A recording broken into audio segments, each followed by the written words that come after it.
Very good evening everyone, welcome back to our course. चलिए आ जाइए, एक बार सभी लोग ज्वाइन कर लेते हैं वापस से, फिर कंटिन्यू करते हैं अपनी इस क्लास को। और ये मानकर चल रही हूँ कि ब्रेक में थोड़ा सा फ्रेश हो गए होंगे, ताकि हम लोग आगे वाला जो चैप्टर है उसको बहुत अच्छे से सीख सके। और मैंने पहले ही बता दिया था आपको कि अभी हम लोग जो चैप्टर स्टार्ट करने वाले हैं वो वेटेज बहुत ज्यादा है और वो पढ़ने के लिए उसमें चीजें बहुत लिमिटेड है। तो कुछ ही फॉर्मूलाज मुझे याद रखने हैं और उसके बेसिस पे मुझसे सवाल डायरेक्टली जो है वो एग्जाम में पूछे जाते हैं। ठीक है, वेरी गुड इवनिंग। एक बार सब लोग आ जाते हैं तो फिर मैं नया चैप्टर स्टार्ट करती हूँ। बाकी आप में से कुछ लोगों को कुछ डाउट्स हैं, आई होप वो जो ऐप पर आप लोग डाउट्स पूछते हो वो आपके डेली के डेली क्लियर हो रहे होंगे, है ना। मतलब वहां पर डाउट सॉल्व हो जाते होंगे। अगर कोई डाउट्स रहते हैं फिर भी तो आप लाइव क्लास में जरूर पूछ लिया करिए। तो अभी हमने कर्व्स वाले चैप्टर के बारे में जितना पढ़ा दैट इज मोर देन, मतलब मैं सफिशिएंट बोलूंगी, सफिशिएंट से भी ज्यादा है अपने state exams point of view से। अच्छा, अब हमने जो चैप्टर पढ़ना है वो है एरिया एंड वॉल्यूम। अगर मैं बात करूं एरिया एंड वॉल्यूम चैप्टर का वेटेज एसएससी जेईई एग्जाम में थोड़ा ज्यादा है। ज्यादा मैं उस पॉइंट ऑफ व्यू से बोल सकती हूँ कि चैप्टर की लेंथ कम है और क्वेश्चन इससे ज्यादा आते हैं।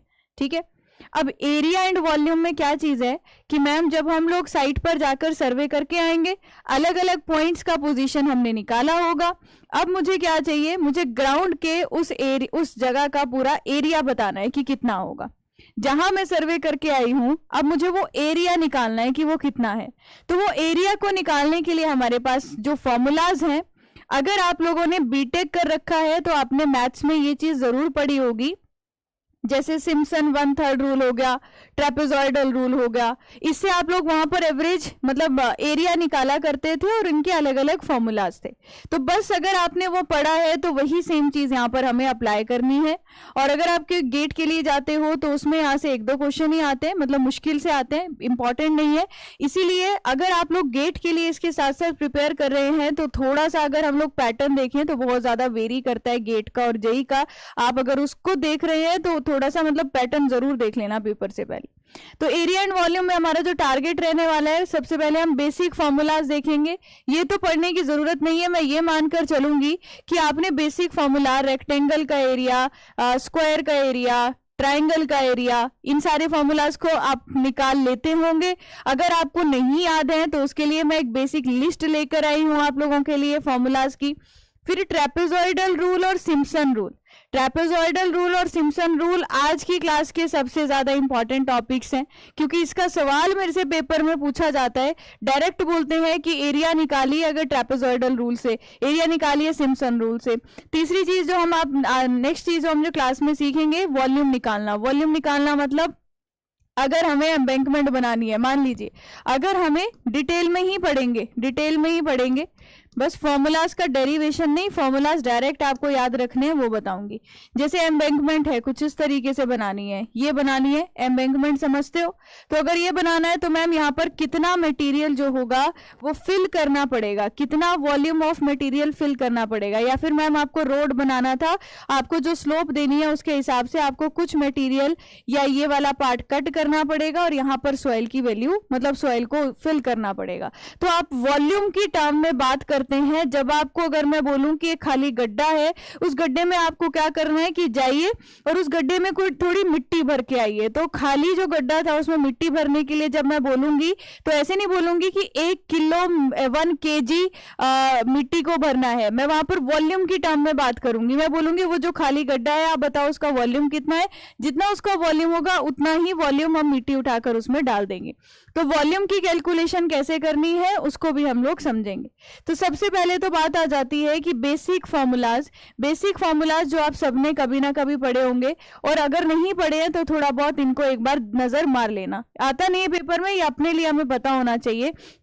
हमने मतलब छोटी क्लासेस में ये पढ़ा होता है, रेक्टेंगल का एरिया क्या होता है, स्क्वायर का एरिया क्या होता है, सर्कल का क्या होगा, आपका ट्रायंगल का क्या होगा, ट्रेपीजियम क्या होगा, और आपका पैरेललोग्राम का फॉर्मूला क्या होगा। तो आपके पास अगर पैरेललोग्राम है, कुछ इस तरीके का डायग्राम है, तो अभी उस केस में आप कैसे एरिया निकालेंगे वो हो जाएगा। ठीक है। और इसके बाद जो ट्रेपीजियम है ये कुछ इस तरीके का हो गया। अगर आपको इसका एरिया निकालना है तो ये वाली साइड अगर मैम x1 है, अगर ये वाली साइड मैम x2 है, तो क्या करते हैं 1/2 sum of parallel side x1 plus x2। ये जो पैरेलल साइड 1 और ये जो पैरेलल साइड 2 थी, इन दोनों के बीच का डिस्टेंस कितना था, मल्टीप्लाई डिस्टेंस d कर देते हैं। या फिर मैम सिंपल भी कर सकते हैं, या फिर हम सिंपल भी कर सकते हैं कि आप इस पूरी फिगर को, एक ये वाला ट्रायंगल हो गया, एक ये वाला ट्रायंगल हो गया, ये दो ट्रायंगल प्लस एक स्क्वायर, या फिर आप एक क्या कहते हैं इसे, रेक्टेंगल का एरिया तीनों को ऐड करो और निकाल लो। मतलब ये इसलिए बनाया क्योंकि शायद आपको अगर हिंदी में पढ़ा हो तो थोड़ा मुश्किल लग रहा हो। ट्रायंगल तो आपको पता ही है 1/2 बेस इंटू हाइट करके निकाल लेंगे। सर्कल आप जानते हो, स्क्वायर आप जानते हो, रेक्टेंगल आप जानते हो। तो आप इन फॉर्मूलाज को थोड़ा थोड़ा सा ध्यान में रखना, ठीक है। अच्छा, अब इसके आगे हम लोग बात करते हैं, ये वाली चीजें समझने वाली नहीं है, ये मैंने आपके लिए इसलिए लगा रखा है कि याद आ जाए, क्योंकि कभी ना कभी तो हमने पढ़ा होता है। अब देखिए, अब यहाँ पर अगर हम लोग बात करें measurement of area and volume, अब हमें एरिया और वॉल्यूम मेजर करने के लिए जो मेथड यूज करना है वो डिपेंड करेगा कि आपको एरिया और वॉल्यूम जो मेजर करना है उसके लिए कितनी एक्यूरेसी चाहिए, और दूसरा डिपेंड करेगा शेप या ज्योमेट्री ऑफ एरिया, ज्योमेट्री कैसी है या एरिया का शेप कैसा है, ठीक है। अब देखो मेजरमेंट भी क्या होगी मैम, फील्ड पे जो आप चीजें ड्रॉ करके आओगे, अगर आपको फील्ड में एरिया मेजर करना है तो फील्ड मेजरमेंट बोलेंगे। अगर आपको कागज जिस पे आपने वो सारी चीजें ड्रॉ करी हुई अगर उस पे एरिया मेजर करना है तो उसको प्लान मेजरमेंट बोलेंगे। पेपर में मुझसे क्या पूछा जाता है, यहाँ से एक बड़ा ही इंपॉर्टेंट सवाल बनता है, और वो इंपॉर्टेंट सवाल क्या है, प्लेनीमीटर। अगर आपने नाम सुना हो, मैं आपको मिसलेनियस में कुछ माइनर इंस्ट्रूमेंट्स के बारे में बताऊंगी कि छोटे इन कामों के लिए इनको भी यूज किया जाता है। तो मिसलेनियस टॉपिक में एक टॉपिक रहेगा हमारा माइनर इंस्ट्रूमेंट, तो माइनर में मैं आपको वहां पर 2-4 नाम और एक्स्ट्रा कुछ बताऊंगी, ठीक है। तो क्या बोला, अगर मैम अगर आप कोई शीट बना रहे थे जिसमें आपने मान लीजिए आप सर्वे करके आए थे, मान लीजिए आप जो है वो सर्वे करके आए थे, तो सर्वे करा था, ये आपने इसमें मैप बनाया है। मैम आपने इसमें जो मैप बनाया है उसमें कुछ ऐसी फिगर्स हैं, अगर मैं यहाँ पर ड्रॉ करूं तो मैम उसमें कुछ ऐसी फिगर्स हैं कि अगर मैं इनका एरिया निकालना चाहूं तो मैं आसानी से एरिया निकाल सकती हूँ। कैसे निकाल सकती हूँ मैम, एक स्क्वायर आ गया, दूसरा ट्रायंगल आ गया, तीसरा ट्रायंगल आ गया, और ये भी ट्रायंगल है। तो ऐसे करते करते हम इन सभी फिगर्स के एरिया सभी को ऐड करके निकाल लेंगे कि टोटल एरिया कितना था। लेकिन हम ये तभी कर पाएंगे अगर हमारे प्लान में जो हमने जितनी भी ऑब्जर्वेशन की है वो एक रेगुलर शेप हो। तो रेगुलर शेप अगर है तो हम उसको क्या करेंगे, बहुत सारे अलग अलग सर्कल, ट्रायंगल, रेक्टेंगल, स्क्वायर, इसमें डिवाइड कर देंगे पूरे एरिया को, और उन सभी का एरिया ऐड करके टोटल एरिया आ जाएगा। लेकिन मैम अगर हम लोग सर्वे कर रहे होते, लेकिन सर्वे करते टाइम जो हमारा एरिया था वो इर्रेगुलर था। अब इसको आप किसी एक ज्योमेट्रिक फिगर में नहीं कन्वर्ट कर पा रहे, तो अगर आप इसको ज्योमेट्रिक फिगर में नहीं कन्वर्ट कर पा रहे तो आप प्लेनीमीटर का यूज करते हो। तो ध्यान रखिएगा, आपसे पेपर में पूछा जाता है प्लेनीमीटर का यूज किस लिए किया जाता है, तो आपने कैसे ध्यान रखना है, प्लेनीमीटर को प्लान से याद रखना। तो प्लान और मैप तो आपको पहले से ही पता है, तो प्लेनीमीटर से हम लोग क्या करते हैं, प्लान अगर जो हमने प्लान बनाया है वो इर्रेगुलर शेप का है कि जो किसी भी ज्योमेट्रिकल शेप से नहीं मिल पा रहा है, तो उसमें हम एरिया मेजर करने के लिए प्लेनीमीटर का यूज करेंगे। क्लियर है। तो पहला क्वेश्चन एग्जाम का यहां से पूछा जाता है। अब इसके आगे चलते हैं। अच्छा मैम, अब हमें एरिया निकालना है। एरिया निकालने के लिए अलग अलग मेथड्स हमें बता दीजिए, जिस जिस मेथड से हम लोग डिफरेंट पॉइंट्स पे एरिया निकाल सकते हैं। अब सुनना क्या किया हमने, बहुत ही आसान है, एकदम सिंपल है।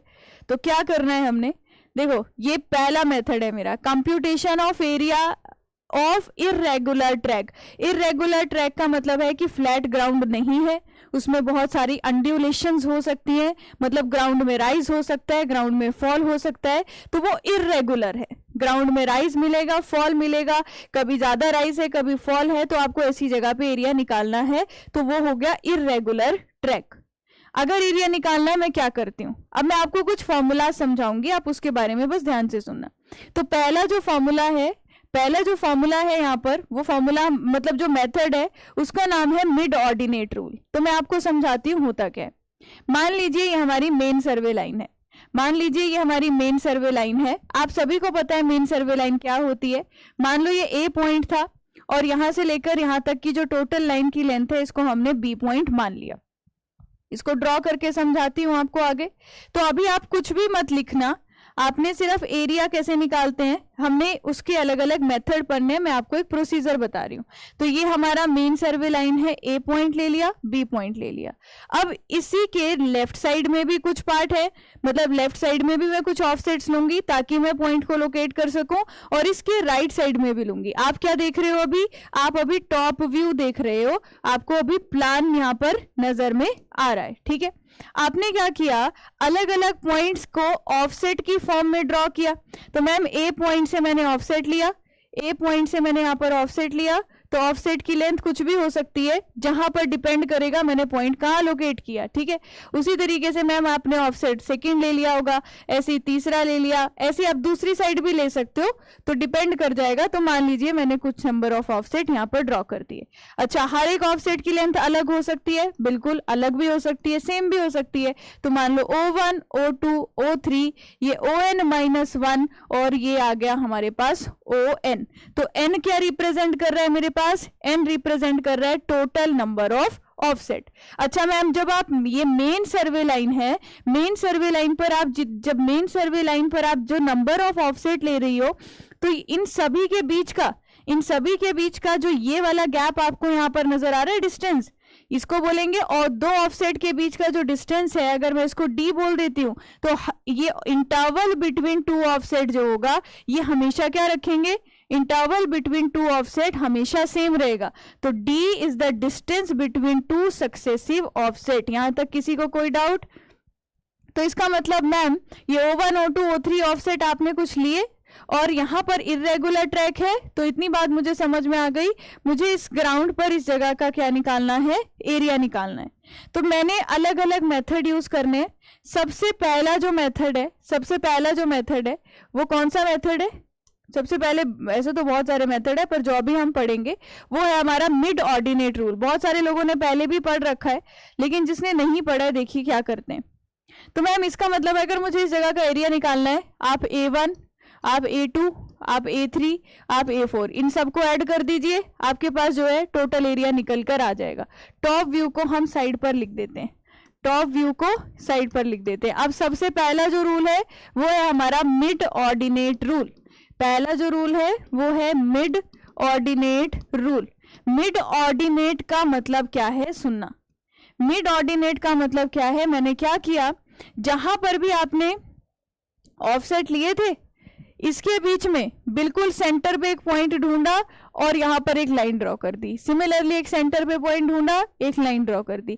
दूसरे अगले में भी एरिया में सेंटर पे पॉइंट ढूंढा और अगले में भी एरिया में सेंटर में पॉइंट ढूंढा, और इनका नाम क्या दे दिया, ये जो यहां से लेकर यहां तक की लेंथ आ रही है इसको H1 कह दिया, यहां से लेकर यहां तक की जो लेंथ आ रही है इसको H2 बोल दिया, ये वाली जो लेंथ है यहां से लेकर यहां तक की इसको H3 बोल दिया, और यहां से, अच्छा इसको 4 नहीं बोलते, इसको HN की फॉर्म में हम यहाँ पर बोल देंगे। ये 4 हो गए, ठीक है।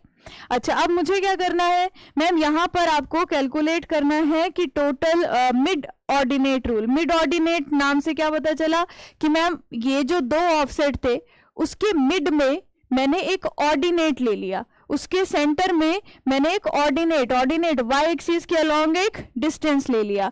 तो हम यहाँ पर क्या करेंगे, H1, H2, H3, H4। अच्छा, मुझे एक बात बताना, अगर n is the total number of offset, तो नंबर ऑफ सेगमेंट कितने होंगे? सेगमेंट मतलब 1, 2, 3, 4। तो यहां पर आप क्या देख रहे हो मैम, 4 सेगमेंट है, मतलब 4 एरियाज हैं, और ऑफसेट कितने लिए हैं? क्या मैं बोल सकती हूँ 5 ऑफसेट लिए हैं? जितने भी ऑफसेट होंगे उससे एक कम आपको ये d की वैल्यू मिलेगी, बोलिए n-1 होगा। तो मैं क्या लेंथ को, अगर मैं लिखना चाहती हूं कि ये जो मेन लाइन आप कैपिटल L लेंथ की बना रहे हो, आप L को ऐसे लिख सकते हो मैम n-1 ले लो, n तो टोटल नंबर ऑफ ऑफसेट है, मल्टीप्लाई आप इसमें d कर लो। L is equal to n minus 1 multiply d कर लेंगे तो मुझे लेंथ मिल जाएगी। ये टोटल कितनी होगी अगर मुझे किसी फॉर्मूला में पुट करना है? L is n minus 1 into D हो जाएगा, है ना। अब देखो इसमें क्या किया मैंने, अब इसमें क्या किया, यहां पर परपेंडिकुलर डिस्टेंस, अब मिड ऑर्डिनेट रूल लगाना है, मुझे एरिया निकालना है। एरिया देखो कैसे निकालूंगी, पहले वाले एरिया में जो मिड ऑर्डिनेट था H1 और जो डिस्टेंस था वो कितना है मल्टीप्लाई डी। दूसरे वाले केस में मिड ऑर्डिनेट क्या था H2 multiply by D, plus तीसरा क्या था H3 मल्टीप्लाई बाय डी। तो मैंने क्या किया, यहाँ पर जो भी मैंने मिड ऑर्डिनेट्स की वैल्यू ली है वो सारी लेती गई और इसको हम Hn माइनस 1 मान लेते हैं, plus so on up to Hn minus 1 into D. क्या ऐसे लिख सकते हैं, बोलो यहां तक कोई डाउट?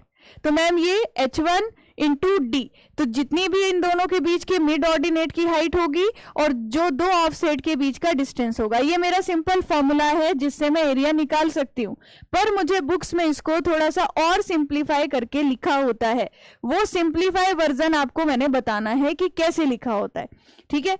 आपको जो बुक्स में मिलेगा, आप यहां से आंसर निकालोगे, आपका आंसर सही आएगा। अब आपको बुक्स में क्या मिलेगा देखने के लिए, वो क्या करेगा, यहां से ज्यादा डी को बाहर ले लेगा। तो अगर मैं यहां लिखती हूं H1 plus H2 plus H3 plus so on up to Hn minus 1, इसको ऐसे लिख दिया, मल्टीप्लाई बाय ये Hn माइनस 1 ले लिया है, बाहर मैं यहां पर क्या लिख सकती हूं, ये Hn माइनस 1 इंटू डी आ गया, ठीक है। डिवाइडेड बाय इस पूरी इक्वेशन को मैंने क्या किया, n माइनस 1 से मल्टीप्लाई कर दिया और n माइनस 1 से डिवाइड कर दिया। कोई फर्क पड़ेगा, डी बार लिख देती हूँ, n माइनस 1 से मल्टीप्लाई कर दिया और n माइनस 1 से डिवाइड कर दिया, कोई फर्क पड़ा? ये दोनों एक दूसरे से कैंसिल हो जाएंगे, क्या ऊपर वाली लाइन ही बन जाएगा? इसका मतलब ये वाले n माइनस 1 और n माइनस 1 कैंसिल हो गए तो पूरी लाइन तो मैम सेम ऊपर वाली बन गई। तो मल्टीप्लाई क्यों किया? मल्टीप्लाई सिर्फ इसलिए किया, अगर अब आप इतनी वाली टर्म को देखो, क्या ये इस वाली वैल्यू का एवरेज है? तो इसका मतलब है, देखो आपको बुक में क्यों दिया होगा ऐसा, इसका मतलब मैम अगर मुझे मिड ऑर्डिनेट की वैल्यू दी होती है, 5 मिड ऑर्डिनेट की वैल्यू दी है H1 H2 H3 H4 H5, मैं डायरेक्ट उनकी वैल्यू लिखूंगी, डिवाइडेड बाय n माइनस 1, जितने n क्या है टोटल नंबर ऑफ ऑफसेट, ये आपका क्या आ जाएगा मैम एवरेज आ जाएगा, multiply n minus 1 into D. n minus D कैसे ली समझ में नहीं आया। देखो ये पता चल गया कि d is the distance between, ये पता चल गया d is the distance between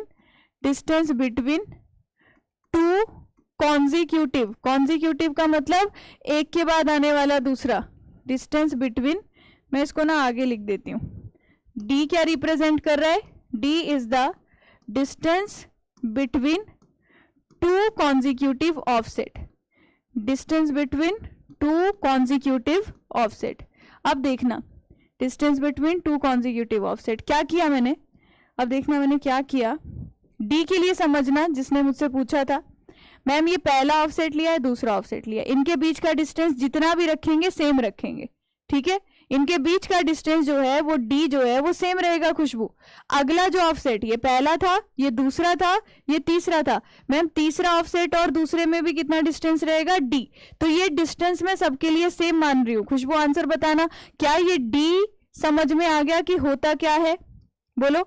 तो मैम 1 2 3 ये 4 मान लो और इसको 5 मान लो, क्या मैं बोल सकती हूँ टोटल नंबर ऑफ ऑफसेट कितने हैं, टोटल नंबर ऑफ ऑफसेट 5 है, 5 ऑफसेट है बताइए, और 5 ऑफसेट के बीच में एरिया कितना है, एक एरिया A1, दूसरा एरिया A2, तीसरा एरिया मैम यहाँ पर A3, ये A3, और चौथा एरिया मैम A4, तो एरिया कितने आए 4, तो इसका मतलब नंबर ऑफ सेगमेंट कितने आए, नंबर ऑफ सेगमेंट कितने आए 4, तो मैम अगर ऑफसेट n है तो सेगमेंट n माइनस 1 है। कोई डाउट खुशबू बताइए।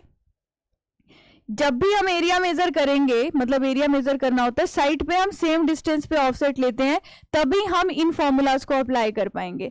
आगे की पूरी जितनी भी कहानी क्लास में चलेगी आज, हमारे जितने भी दो ऑफसेट के बीच का डिस्टेंस होगा वो सेम होना चाहिए, तभी मैं फॉर्मूला से एरिया निकाल पाऊंगी। अगर ऐसा है कि बहुत सारे ऑब्जेक्ट्स आपको पास पास दिखाई दे रहे हैं और आप सेम डिस्टेंस पे नहीं लोकेट कर पा रहे, तो आप ये जितने फॉर्मूलाज मैं आज बताऊंगी वो अप्लाई नहीं कर सकते।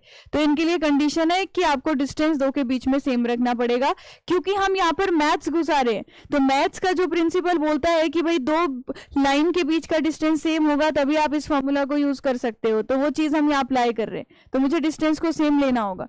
तो मैम अगर आप यहाँ पर टोटल लेंथ L निकालेंगे तो L किसके बराबर आ जाएगी मैम? नंबर ऑफ ऑफसेट कितने थे? n-1, 4, और एक की वैल्यू कितनी थी? अगर 2 मीटर थी तो 4 इंटू 2 कर दोगे 8 आ जाएगा, तो L आ जाएगा n-1 इंटू D के बराबर। ठीक है, अच्छा हरिओम, ऐसा है। अच्छा देखिए, तो मैम हमने यहाँ पर क्या लिखा?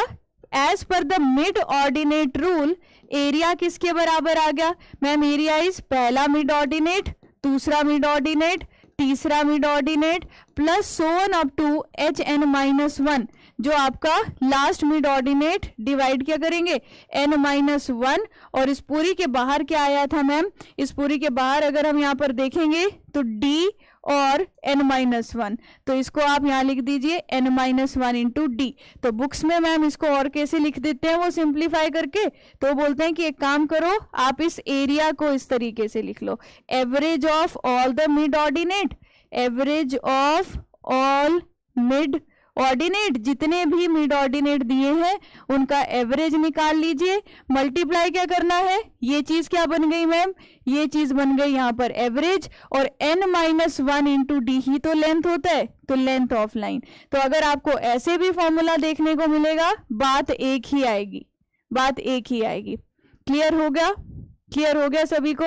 तो average ordinate multiply by base length. Very good Danish. तो कैपिटल L क्या होता है हमारा? Capital L is the base length.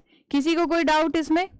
तो जैसे हमारा मिड ऑर्डिनेट रूल है वैसे ही हमारा नेक्स्ट रूल है, उसका डेरिवेशन ना लिख के मैं डायरेक्ट यहां पर लिख दूंगी एवरेज ऑर्डिनेट मेथड। ये क्या था? मिड ऑर्डिनेट मेथड, मतलब आप सेंटर वाले पॉइंट पर ऑर्डिनेट्स ले रहे थे और आपने मैम उनका एवरेज निकाला, तो ये आ गया। जो दूसरा मेथड हम यहां पर देखेंगे उसका नाम है एवरेज ऑर्डिनेट मेथड। दूसरा मेथड है एवरेज ऑर्डिनेट मेथड। तो एवरेज ऑर्डिनेट मेथड में क्या करेंगे? सिंपल कहानी है। पिछले वाले केस में हम क्या कर रहे थे मैम? हर दो ऑफसेट के बीच का जो भी डिस्टेंस ले रही थी, हर दो ऑफसेट के बीच का जो डिस्टेंस ले रही थी उसके बीच में भी आप एक सेंटर लाइन बना रही थी। मतलब देखो जरा, मतलब जो बोलूंगी ध्यान से देखना। मैम आपने मान लो यहाँ पहला ऑफसेट लिया, ये पिछले केस में दूसरा लिया था, तीसरा लिया था, सेम डिस्टेंस पे होने चाहिए। हो सकता है अभी नहीं दिखे, लेकिन सबका डिस्टेंस क्या होना चाहिए? सेम होना चाहिए। पहला ऑफसेट, ये दूसरा ऑफसेट, ये हमारा तीसरा ऑफसेट, ये हमारा फोर्थ ऑफसेट, ये हमारा ON-1, और ये हमारा ON मतलब लास्ट ऑफसेट। तो N क्या रिप्रेजेंट कर रहा है? ध्यान रखना, N is the total number of offset. Small d क्या रिप्रेजेंट कर रहा है? Again small d is the distance between, small d is the distance between two consecutive offset, distance between two consecutive offset, दो consecutive offset के बीच का distance। तो ma'am जब हम एवरेज ऑर्डिनेट लगाएंगे तो आप मुझे बताना जरा, तो मैम पिछले वाला फॉर्मूला अगर हम बनाते हैं तो सेम, लेकिन यहां पर कोई सेंटर में नहीं लेना है। एवरेज ऑर्डिनेट मतलब ऑर्डिनेट्स का एवरेज ले लो, O1 plus O2 plus O3 so on up to ON। यहाँ पर नंबर ऑफ ऑफसेट कितने हैं मैम? जितने होंगे उतने लेंगे, उनका एवरेज निकालेंगे तो डिवाइड बाय n ही लिखना पड़ेगा। इनका एवरेज निकालेंगे तो डिवाइड बाय n लिखना पड़ेगा, multiply by n-1 into D, मतलब जो कि आती है हमारी बेस लेंथ। सेम पिछले वाले फॉर्मूला को याद रखिएगा। सेम पिछले वाले फॉर्मूला को याद रखिएगा। उसमें पता है कि मिड ऑर्डिनेट निकालते हैं तो एक कम निकल कर आता है, और आपको एल भी पता है, एल किसके बराबर आएगा, n-1 इंटू डी, जिसको आपने क्या कह दिया, बेस लेंथ बोला। और ये साथ में ये भी बता दूं कि यहां से हमारे SSC JEE एग्जाम में कोई भी क्वेश्चन नहीं आया है। तो कल की क्लास के बाद मैंने ये सीखा है कि जो नहीं आया है वो आपको बाद में बताना है, नहीं तो आप उसको ध्यान से सुनोगे ही नहीं। ठीक है, अब जो क्वेश्चन आए हैं आगे वाले मेथड से आए हैं। तो sum of ordinate into length of base divided by total number of ordinates. तो n is the number of offset, या फिर इसी को ही ऑफसेट को ही हम क्या बोल रहे हैं ताकि आप कंफ्यूज ना हो, नंबर ऑफ ऑर्डिनेट्स। कोई डाउट किसी को? याद रहेगा ये फॉर्मूला? अगर मैं हमें सारे ऑफसेट की वैल्यू दे दी 10 मीटर, 2 मीटर, 5 मीटर, 8 मीटर, तो मैं सीधा उन सारे ऑफसेट डिवाइडेड बाय टोटल कितने ऑफसेट है वो करूंगा और बेस लेंथ यहां से निकाल लूंगा। बताओ किसी को कुछ पूछना है इसमें? तो हाँ, किसी को कुछ पूछना है इसमें? तो हाँ, नहीं है। अब देखो, अब आपको जो क्वेश्चन आते हैं वो दो इंपॉर्टेंट है इसके बाद फॉर्मूला, एक ट्रेपेजॉइडल रूल और दूसरा कौन सा है, सिम्पसन रूल। ट्रेपेजॉइडल और सिम्पसन रूल ऐसे हैं जो कि आपको भूल कर भी नहीं भूलने हैं। ठीक है, कुछ चीजें होती है ना जब बुलाना भी चाहो तब भी नहीं भूल पाते हो, तो ऐसे ही वो दो फॉर्मूलाज हैं कि बुलाना चाहो तब भी नहीं भूलनी है। तो क्या है, पहले तो ये तीसरा नंबर डाल देना, इसको तीसरा नंबर है ट्रेपेजॉइडल रूल। तो हमने जो ऑर्डिनेट रूल देखा, मतलब एवरेज ऑर्डिनेट देखा, मिड ऑर्डिनेट देखा, उनके कंपैरिजन में ट्रेपेजॉइडल जो होता है वो ज्यादा एक्यूरेट होता है। तो ट्रेपेजॉइडल रूल में क्या करना है, if land boundary between any two consecutive offset is more और लेस स्ट्रेट, इसके लिए पहली लाइन का ध्यान रखना। हम इस मेथड को कब लगाएंगे, जब दो कॉन्जिक्यूटिव ऑफसेट के बीच की जो बाउंड्री है वो कैसी हो, सीधी लाइन हो, अप्रोक्सीमेटली। कोई बात नहीं दानिश, ऐसा कुछ नहीं है। मुझे ऐसा लग रहा था ना कि किसी एक को वो बार बार बोले जा रहे, मतलब वो पहले भी किसी ने कहा था, तो इसलिए मैंने वो एक बार ग्रुप में लिखना था ताकि अगली बार से सेम चीज रिपीट ना हो, है ना। क्योंकि मतलब मैंने उसे जो एडमिन अगर बनाया भी है तो वो इसलिए बनाया है मतलब कि वो इन चीज़ों को ज़्यादा अच्छे से मैनेज कर सकता है। और अगर आप में से मुझे कोई स्टूडेंट ऐसा लगेगा तो ज़रूर देखना, आपके साथ भी एक पर्सनल एक अच्छा कनेक्शन बन जाएगा। और वो मेरा अनअकैडमी का ही स्टूडेंट है, और मतलब जिसके बारे में अभी दानिश बात कर रहे हैं। तो मैं आपको बोलती हूँ कुछ स्टूडेंट्स मेरे ऐसे हैं जिनको मतलब पर्सनली मैं मतलब बहुत ज़्यादा वो भी मेरी रिस्पेक्ट करते हैं, और अगर उनकी लाइफ में कोई प्रॉब्लम भी आती है तो इजीली वो मेरे साथ मतलब शेयर भी करते हैं, और मैं कोशिश करती हूँ कि उन प्रॉब्लम को हम सॉल्व भी कर सकें। तो पढ़ने के साथ साथ अगर कुछ अच्छे लोग मुझे मिलते हैं तो ज़रूर उनके साथ एक अच्छा वो कनेक्शन बन जाता है। तो ऐसा है कि अगर आप में से भी कोई ऐसा होगा तो ज़रूर मतलब हो सकता है फ्यूचर में कभी तो कनेक्ट रहेंगे, किसी ना किसी मीडियम के थ्रू कनेक्ट रहेंगे। तो वो बात है, वहां पर जो थोड़ा खराब हुआ था माहौल दानिश, तो मुझे ऐसे लगा था कि ऐसे नहीं बोलना है किसी को, है ना। हाँ, पहली बार पकड़ेगे मतलब किस्मत ठीक नहीं थी। कई बार ऐसा होता है कि मुझे किसी और बात पे मुझे कई बार ऐसे थोड़ा सा मन खराब होता है और मैंने एकदम से आपका मैसेज देख लिया तो मैंने रिप्लाई कर दिया। पर ठीक है, कोई बात नहीं, ठीक है, इतना बड़ा नहीं, मैं दिल से नहीं लगाती हूँ बहुत सारी चीज़ों को। तो ऐसा नहीं है कि मैं आपको अपना दुश्मन मान लूंगी एक छोटी सी बात के लिए, ऐसा कुछ भी नहीं है। दिल से नहीं लगाती हूँ मैं ज़्यादा चीज़ें। बस ये है कि जो स्टूडेंट्स मैं बहुत ज़्यादा कनेक्टेड हूँ, उसके अगर आप जानोगे दानिश, इतने सारे पेपर निकले हुए हैं, उसके पास तो ऑफर लेटर है कि मुझे जाना किस जॉब में है। मतलब वो ऐसे स्टूडेंट्स हैं जिनके पास 3-3 नौकरियां पड़ी है और उनके पास ऑप्शन है कि मैं स्टेट वाले में जाऊं या मैं SSC में जाऊं, मैं यहाँ जाऊं। तो वो वैसे वाले स्टूडेंट है, आप भी वैसे ही बनोगे। और मुझे पता है कि जल्दी ही आपके भी अच्छे रिजल्ट आएंगे, और अच्छे रिजल्ट आए, जैसे भी रिजल्ट आएंगे, कनेक्शन जो है वो अच्छा बन जाएगा, है ना। ब्लॉक कर दिया मैंने ही किया है, मैं कर दूंगी अनब्लॉक। वो बाकी लोगों को भी बताना होता है कि नहीं, अगर अगली बार से ऐसा बोलेंगे तो ऐसा होगा। अच्छा देखो, अब आगे देख लो पहले, फिर बाद में डिस्कस करते हैं। More accurate then mid ordinate and average ordinate. ठीक है, एवरेज ऑर्डिनेट और मिड ऑर्डिनेट से वो ज्यादा एक्यूरेट मेथड होगा कनेक्ट करने के लिए। यार इतना सारा सोशल मीडिया है, आप लोग इंटेलिजेंट हो, आपको पता है कहाँ मिल सकते हैं।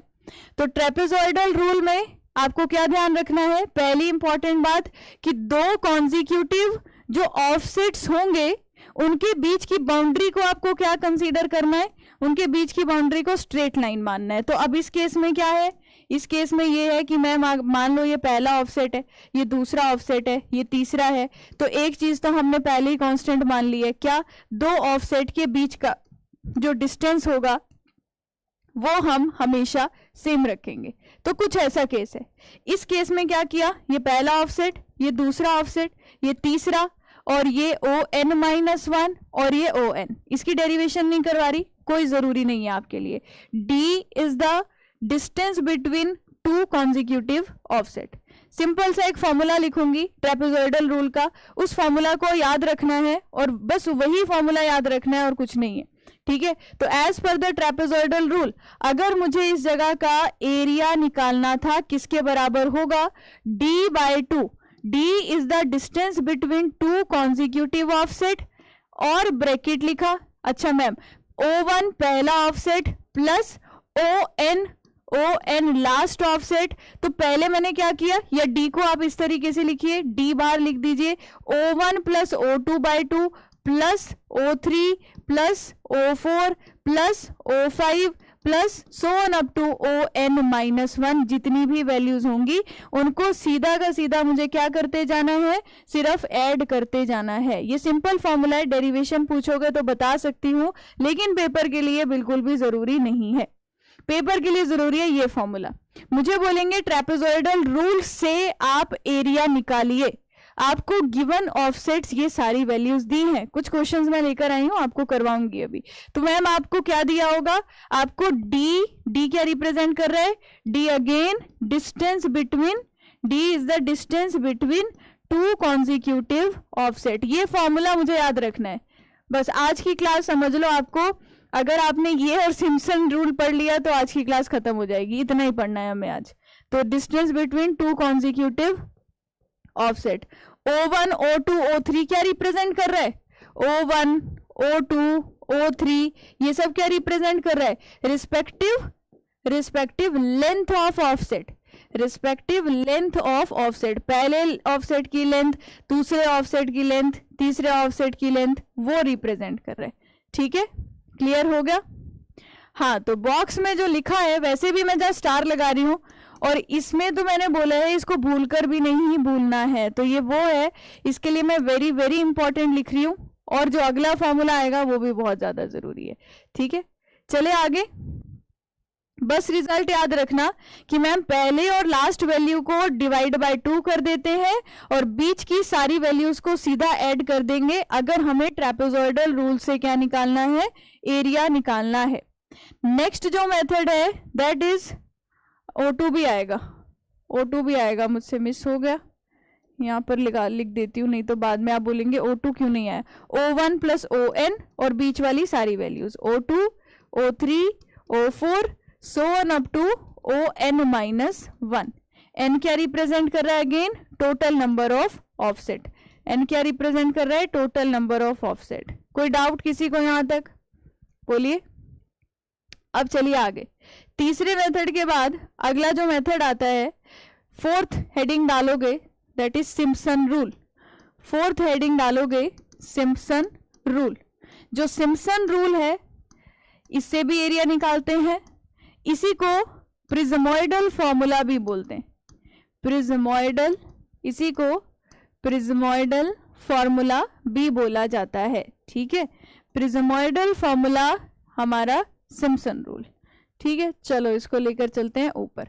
अब इसके बारे में सबसे जरूरी बात मुझे सबसे पहले क्या याद रखनी है, हमने ट्रेपेजॉइडल रूल को तब लगाना है जब दो ऑफसेट के बीच की जो बाउंड्री है वो एक स्ट्रेट लाइन के जैसी होगी, मोर और वट सिमिलर, मतलब जरूरी नहीं है कि लाइन सीधी ही हो, लेकिन मैक्सिमम सीधी हो।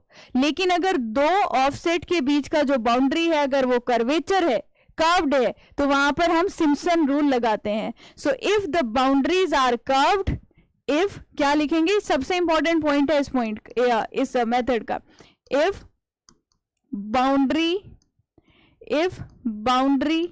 Between two successive offset, boundary between two या एनी सक्सेसिव ऑफसेट, किन्हीं भी दो सक्सेसिव ऑफसेट के बीच में इज कर्व्ड, अगर वो boundary between the offset is curved, then we prefer Simpson rule या Simpson method, then we prefer Simpson method to calculate area,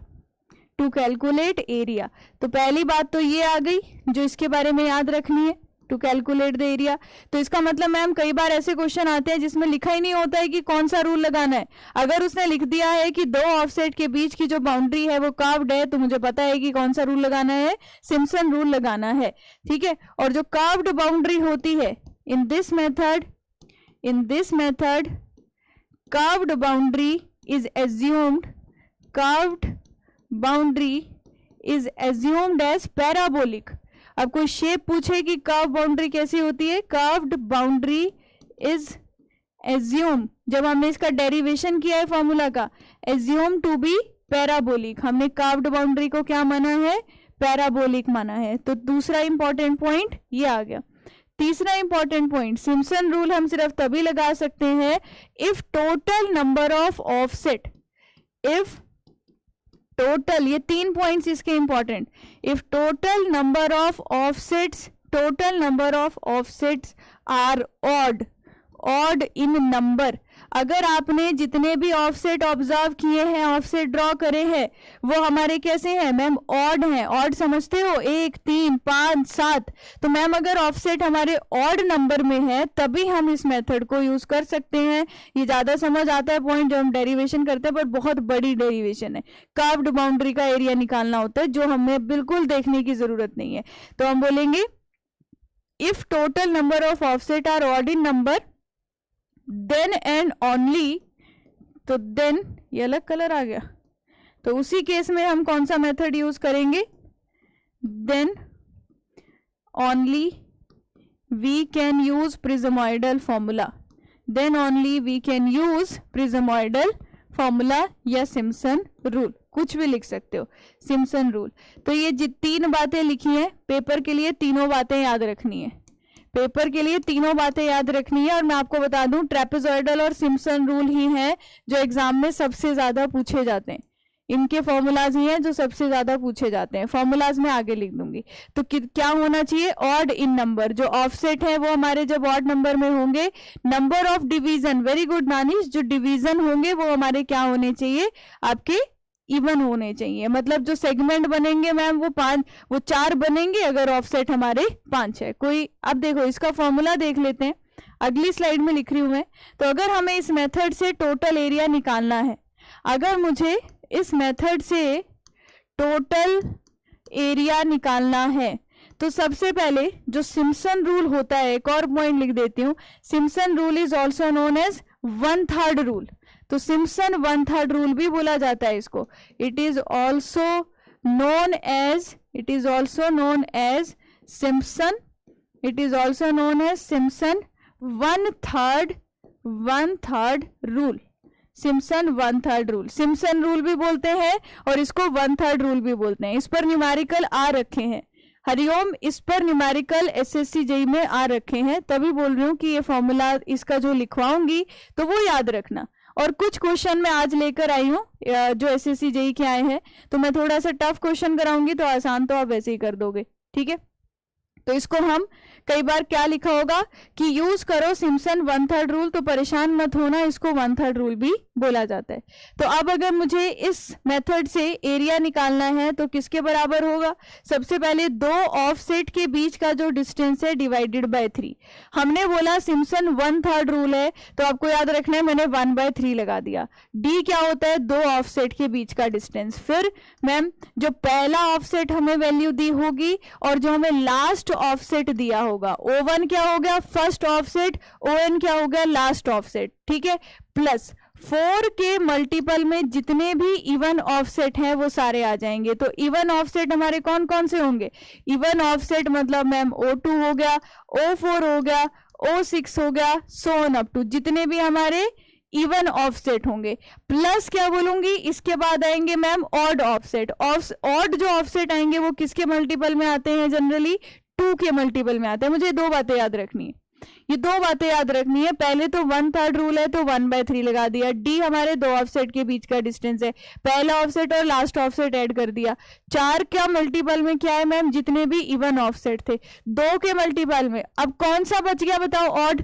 पहला तो नहीं आएगा, तो मैम पहला नहीं आएगा तो थर्ड आएगा, फिफ्थ आएगा, सेवंथ आएगा, प्लस ऑन अप टू जो भी हमें वैल्यू दी है। तो मैम इस फॉर्मूला को अगर मैं याद करना चाहूं, एक तो मैं इसको ऐसे लिख सकती हूं, दूसरा इसी फॉर्मूला को हम ऐसे भी लिख सकते हैं कि हमारा जो टोटल एरिया होगा that is equals to D/3 और फर्स्ट ऑफसेट, इसको ऐसे भी लिख सकती हूँ ना, इसको लिख सकती हूँ, ये हो गया फर्स्ट ऑफसेट प्लस ये क्या हो जाएगा last offset, first offset plus last offset, इन दोनों को ऐड कर दिया, प्लस मैम 4 टाइम्स ऑफ जितने भी even sum of even offset, sum of even offset. जो पहली बार पढ़ रहे हैं हो सकता है आपको समझ नहीं आ रहा हो किसको प्लस किसको माइनस करना है, अभी क्वेश्चन करवाऊंगी तो समझ जाओगे, ठीक है। Plus 2 times of sum of odd offset.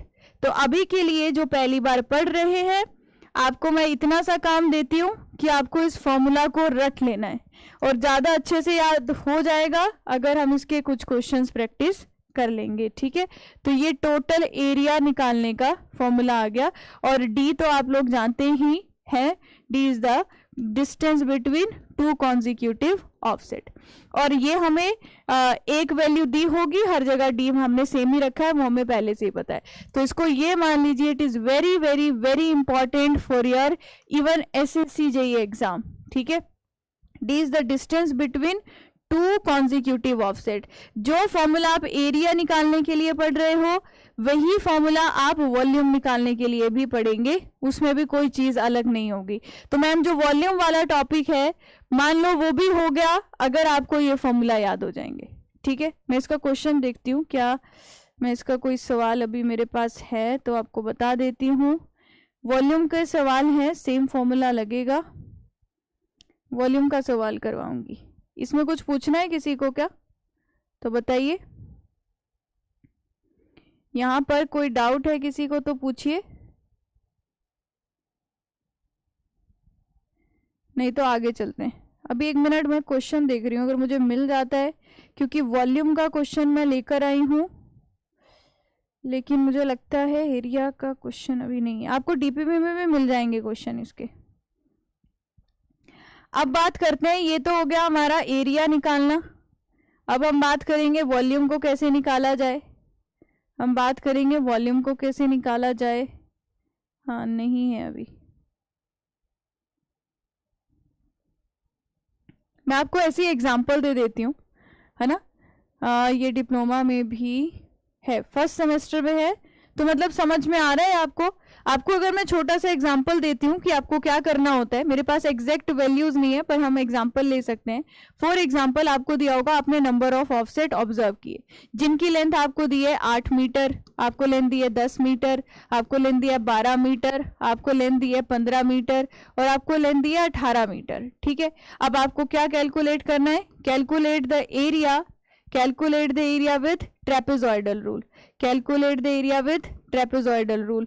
और आपको क्या दिया होगा, स्मॉल डी की वैल्यू, स्मॉल डी की वैल्यू आपने मान लीजिए रखी है 5 मीटर। तो इस तरीके का क्वेश्चन आएगा, क्या आप सॉल्व कर लोगे, या आपको क्या दे रखा है जो आपने ऑफसेट मेजर की है, एग्जैक्ट वैल्यू मेरे पास अभी है नहीं डाटा, तो इसी टाइप का क्वेश्चन आएगा। बोलेंगे ट्रेपेजॉइडल या सिम्पसन कोई एक रूल लगा दो, तो आप यहाँ पर क्या करेंगे। तो मैम अगर हमें इस केस में मुझसे एरिया पूछा होता तो एरिया किसके बराबर होता, तो सबसे पहले तो मैं 1/ये आपके पास डी की वैल्यू कितनी दी है 5 लिखती, फिर मैं देखती ये पहला ऑफसेट है, ये लास्ट ऑफसेट है, तो फर्स्ट ऑफसेट 8 आ गया, लास्ट ऑफसेट 18 आ गया, डिवाइडेड बाय 2, प्लस मैं बीच के जितने भी ऑफसेट है इसको सीधा ऐड कर देती, तो 10 + 12 + 15, तो यहां से मेरे पास क्या आ जाएगा, एरिया निकल कर आ जाएगा। तो यहां से एरिया निकाल लीजिए, जितना भी मीटर स्क्वायर आ रहा है, जितना भी मीटर स्क्वायर आ रहा है वो आपको यहाँ पर आंसर मिल जाएगा, ठीक है। क्लियर है, बताइए। देख लीजिए जो भी आंसर आ रहा है। तो मैम 1 2 3 4 5 ये ऑड नंबर ऑफ ऑफसेट है, तो इसका मतलब यहाँ पर हम सिम्पसन रूल भी लगा सकते हैं। अगर मुझे इसी क्वेश्चन को सिम्पसन रूल से करना होता, अगर मुझे इसी क्वेश्चन को, ये तो हो गया ट्रेपेजॉइडल रूल, ये हो गया ट्रेपेजॉइडल रूल, अगर मुझे इसी सेम क्वेश्चन को सिम्पसन रूल से करना होता तो मैम सेम आप सिम्पसन रूल वाला एरिया वाला फॉर्मूला लगा दो।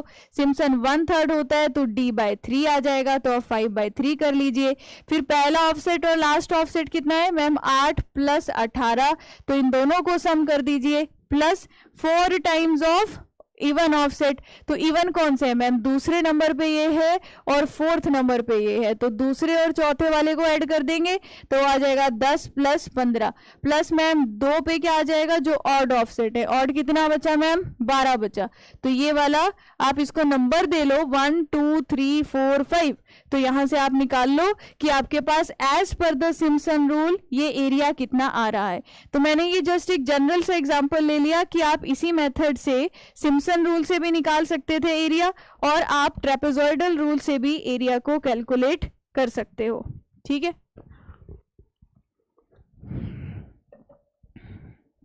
सिम्पसन रूल भी लगा सकते हो और ट्रेपेजॉइडल रूल भी लगा सकते हो। ओके, चले आगे। कोई डाउट है किसी को तो पूछ सकते हो जाएगा सॉल्व सबसे, जो भी आंसर आएगा आप यहाँ पर देख लीजिएगा। अब ये तो हो गया मैम एरिया की बातें, ये तो हो गई एरिया की बातें। अगर हमें वॉल्यूम की बात करनी है, अगर मुझे वॉल्यूम की बात करनी है, उसमें क्या चीज अलग होगी, एक छोटी सी चीज है, क्या, volume measurement is required for computation of earthwork. जो मैं आपको बोल रही थी ना कि कितनी मिट्टी कहाँ से निकालनी है, कितनी मिट्टी दूसरी जगह फिल करनी है, तो ये जो कटिंग और फिलिंग वाले काम है, या कितना क्वांटिटी, कितना वॉल्यूम ऑफ कंक्रीट रिक्वायर होगा, तो जब भी मैं वॉल्यूम की टर्म में बात करना चाहती हूं तो इसका मतलब मैं कोई क्वांटिटी ले रही हूं, तो वो निकालना है। तो वो निकालने के लिए आपको वॉल्यूम के फॉर्मूलाज आने चाहिए। सो फॉर एग्जांपल किसी रिजर्वायर की कैपेसिटी कितनी है, उसकी स्टोरेज कैपेसिटी कितनी है, ये सब निकालने के लिए हमें वॉल्यूम निकालना पड़ेगा।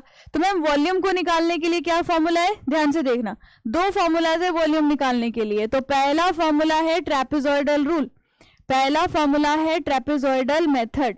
तो क्या आपको ट्रेपेजॉइडल मेथड का एरिया वाला फॉर्मूला याद हो गया, क्या एरिया वाला फॉर्मूला याद हो गया? तो सुनना मैम, ट्रेपेजॉइडल मेथड से अगर आप वॉल्यूम निकालना चाहते हो तो अभी ट्रेपेजॉइडल मेथड से क्या निकालना है, वॉल्यूम। वॉल्यूम किसके बराबर होगा, जहां मैम आप फॉर्मूला में ऑफसेट लिख रही थी वहां एरिया लिख दीजिए। मैं आपको अभी मतलब पूरा डायग्राम से समझाऊंगी कि क्या करना है। तो मैम जहां ऑफसेट लिख रहे थे A1 + AN / 2, जहां ऑफसेट लिखा था वहां पर एरिया लिख दीजिए, और जहां ऑफसेट लिखा था वहां एरिया लिख दीजिए, plus A2 + A3 + A4 + so on up to AN - 1। और इस पूरे ब्रैकेट के बाहर क्या आ जाएगा मैम, इस पूरे ब्रैकेट के बाहर आ जाएगा D। अब आप बोलेंगे ये तो एरिया के केस में हमने यूज किया था, आपने वॉल्यूम के केस में सेम फॉर्मूला लिखा और ऑफसेट की जगह क्या लगा दिया, एरिया लगा दिया। तो सुनना अब ध्यान से देखिएगा, बस एक डायग्राम अगर मैं आपको अच्छा सा बना पाऊं, अगर मैंने एक डायग्राम अच्छा बना दिया तो बहुत वो है मेरे लिए खुशी की बात होगी कि मेरे से कोई डायग्राम जो है आपको समझाने लायक अच्छा बन जाए।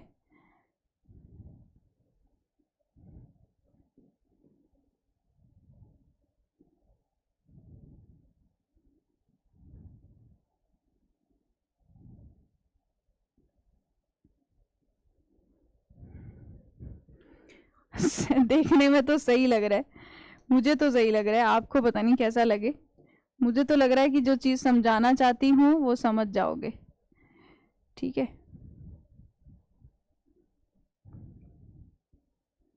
जो चीज समझाना चाहती हूँ कि ये फॉर्मूले में मैंने एरिया क्या लिखा है और डी क्या लिखा है, वो चीज हमें इस पिक्चर से क्लियर हो जाएगी, वो मुझे इस पिक्चर से क्लियर हो जाएगी। देखिएगा ये डायग्राम जो है ये समझ में आया कि 3D में कैसा दिख रहा है ये। क्या मुझे इसका वॉल्यूम निकालना होगा, अगर मुझे इसका वॉल्यूम निकालना होगा तो मुझे क्या पता होना चाहिए, तो मुझे क्या पता होना चाहिए मैम, ये जो नीचे आपने बनाया है, एक तो A1 इसका एरिया हो गया, ये नीचे जो हाईलाइटेड पार्ट है एक इसका एरिया हो गया, मैम ऊपर जो हाईलाइटेड पार्ट है A2 उसका एरिया हो गया। दो एरियाज के बीच में कितना डिस्टेंस है वो D हो गया। क्या अब ये फॉर्मूला क्लियर है कि अगर मैम हम वॉल्यूम निकालेंगे, A1 एरिया A2 एरिया हो सकता था A3 एरिया हो, और दो कॉन्जिक्यूटिव एरियाज के बीच में जो डिस्टेंस होता है वो हमारा क्या कहलाता है, स्मॉल d। तो अब स्मॉल d क्या हो गया, small d is the distance between two consecutive areas. कोई डाउट किसी को?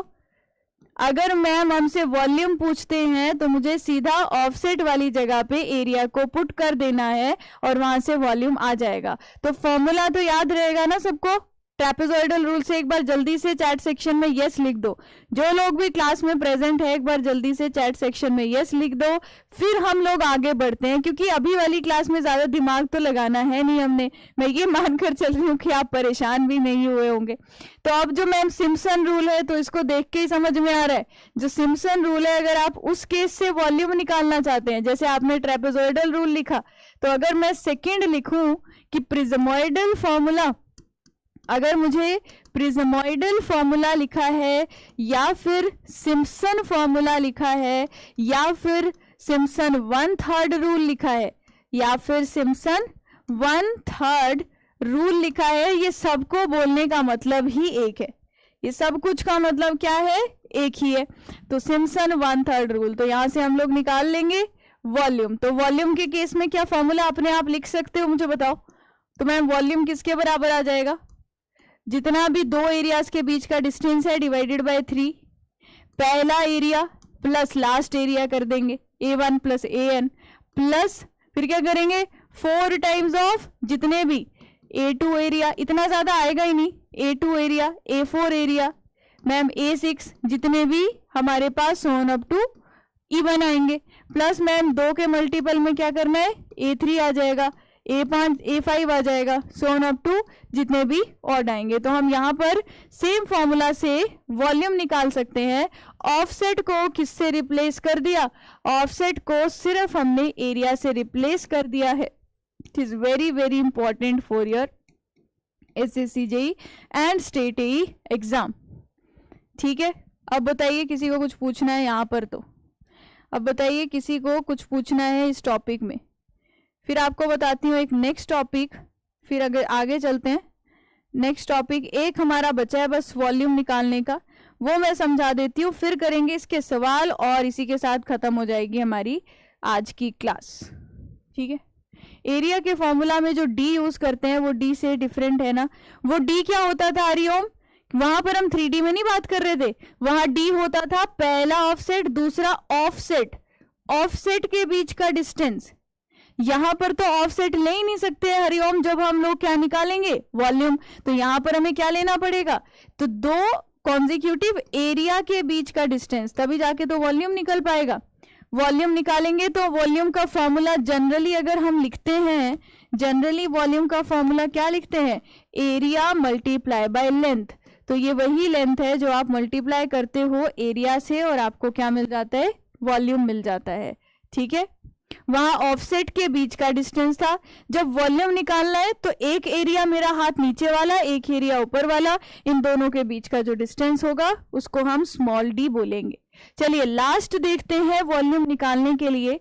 कई बार आपको मिड सेक्शन फॉर्मूला भी लिखा होगा या मिड सेक्शन मेथड भी लिखा होगा जिससे हम ये निकालते हैं। इसका यूज इतना ज्यादा किया जाता है, मुझे समझ में नहीं आता कि इस मेथड को इतना ज्यादा मतलब क्यों इंपॉर्टेंस दी जा रही है, पर ठीक है, इससे बहुत सवाल आए हैं, मैं समझा देती हूँ आपको कि क्या है। अब इसमें थोड़ा सा दिमाग लगाना है, तो पहले जो मैं डायग्राम बनाऊंगी उस डायग्राम को ध्यान से देखिएगा। पहले जो डायग्राम बनेगा उस डायग्राम को ध्यान से देखिएगा। ये एक अकेली चीज है जो आज की क्लास में हमारे दिमाग मतलब हमें थोड़ा सा ध्यान से इस डायग्राम और इस चीज को समझना है। ये एक एम्बैंकमेंट मैंने बनाई, क्या है ये, मान लीजिए एम्बैंकमेंट मैंने बनाई। ठीक है, एम्बैंकमेंट क्या होती है मैम, रिवर के साइड पे आपने देखा होगा कई बार क्या होता है, एक ऐसी वॉल प्रोवाइड की होती है, अगर पानी का बहाव रिवर में ज्यादा भी हो जाए तो साइड से मिट्टी वगैरह वहां गिरे ना। या हिली एरियाज में आपने देखा होगा जहां पर बहुत ज्यादा मिट्टी ऊपर से गिरती है, लैंडस्लाइड होते हैं, तो वॉल प्रोवाइड की जाती है ज्यादा हाइट की, जिसको कई बार रिटेनिंग वॉल कह देते हो, उसके जैसा रिजेंबल कर सकते हो। मैंने एक एम्बैंकमेंट बनाई। हुआ क्या, आप देखो, मान लो ये मिट्टी का ढेर पड़ा है, मान लो इस शेप में एक मिट्टी का ढेर पड़ा है। अब मैंने क्या किया, इसमें मुझे वॉल्यूम निकालना है और इसका एरिया निकालना है, वॉल्यूम निकालना है और एरिया निकालना है। पहले मैं बात करूंगी एरिया की। बोलेंगे एम्बैंकमेंट के लिए कितना सॉइल या कितना अर्थवर्क रिक्वायर है, मतलब मुझे इसमें कितना वॉल्यूम ऑफ मिट्टी डालनी पड़ेगी कि एक ऐसी शेप में मेरे पास वॉल बन जाए। तो मैंने क्या बोला, मान लेते हैं top width of embankment is D1। D1 को क्या मान लिया, मान लिया D1 हमारा क्या है, D1 हमारा टॉप विड्थ ऑफ एम्बैंकमेंट है, टॉप विड्थ ऑफ एम्बैंकमेंट है, ठीक है। अब यहां पर जब भी मुझे स्लोप दिया जाएगा वो कैसे दिया जाता है, हॉरिजॉन्टल और वर्टिकल। देखो स्लोप को ऐसे लिखा होगा, 1 वर्टिकल और मान लीजिए H या N हॉरिजॉन्टल, इसको मान लेते हैं N हॉरिजॉन्टल। तो आपको जब मैंने स्लोप समझाया था, ध्यान से सुनना, जब मैंने स्लोप समझाया था तो मैंने आपको क्या बताया था मैम, स्लोप क्या होता है, स्लोप का मतलब है अगर आप n यूनिट हॉरिजॉन्टल चलोगे ग्राउंड पर तो ग्राउंड पे 1 यूनिट का राइज होगा, इसको 1 इन n बोल देते हैं, याद है। अभी टेक्योमीटर की बात करते हैं, पहले ये पढ़ लो जो पढ़ा रही हूं। तो 1 वर्टिकल और ये क्या है मैम, n हॉरिजॉन्टल, इसको 1 इन n लिखते हैं, ये समझते हो सब लोग। तो इसका मतलब है मैम अगर हम ग्राउंड पे 1 यूनिट वर्टिकल, अगर हम ग्राउंड में n यूनिट हॉरिजॉन्टल चलते हैं, n यूनिट हॉरिजॉन्टल, n कुछ भी हो सकता है, n यूनिट हॉरिजॉन्टल चलने पर, मतलब कि जब मैं हॉरिजॉन्टल मतलब यहां से मान लीजिए 2 मीटर सीधा जाऊंगी तो ग्राउंड में 1 मीटर का राइज हो गया, तो n यूनिट हॉरिजॉन्टल चलने पर ग्राउंड में 1 यूनिट वर्टिकल राइज हुआ, ये हमारी स्लोप है। स्लोप का मतलब इसका टेंजेंट या इसका थीटा, ये स्लोप मतलब समझते हो, बताओ। अब देखो क्या बोला मैंने, अगर ये स्लोप है n हॉरिजॉन्टल, h क्या रिप्रेजेंट कर रहा है, हॉरिजॉन्टल, v क्या रिप्रेजेंट कर रहा है यहां पर, वर्टिकल। मैंने कहा h जो था वो हाइट ऑफ एम्बैंकमेंट थी। आपने मुझे बोला कि मैम ये वाला डिस्टेंस तो D1 और D1 ही होगा। मैंने अब पेपर में जो आता है पॉइंट वो यही है जो पूछा जाता है, क्या आप मुझे ये वाला डिस्टेंस बता सकते हो, क्या आप मुझे ये वाला डिस्टेंस यहां से लेकर यहां के बीच कितना होगा बता सकते हो, कैसे बताओगे मैम, ये हमारा n यूनिट हॉरिजॉन्टल और 1 वर्टिकल, आपने ऐसी कुछ स्लोप बताई।